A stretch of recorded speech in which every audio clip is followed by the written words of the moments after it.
Hey everyone, want to use Framer templates? Framer offers professionally designed templates that help you build websites much faster without starting from scratch. Whether you're creating a portfolio, landing page, business website, blog, or online store, templates provide a great starting point. In this full guide, I'll show you how to use Framer templates in 2026. So let's get started. First, sign in to your Framer account and open the templates section. You'll find a wide variety of professionally designed templates for different industries and website types. Next, select a template that matches your project. You can preview the layout, pages, and overall design before deciding which one fits your needs.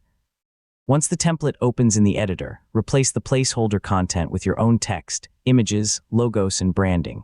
You can customize nearly every part of the template without writing code. Now customize the colors, fonts, spacing, animations, and layouts to match your personal or business brand. Making these changes helps your website stand out while keeping the professional structure of the template. Switch between desktop, tablet, and mobile views to ensure your customized template looks great on every device.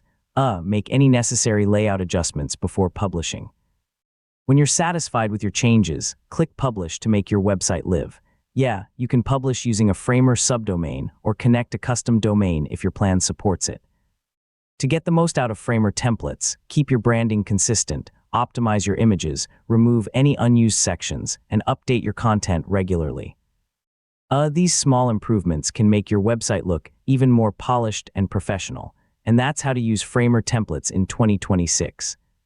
Templates make it easy to build beautiful, responsive websites while saving time on design and layout. With just a few customizations, you can create a professional website that's uniquely yours.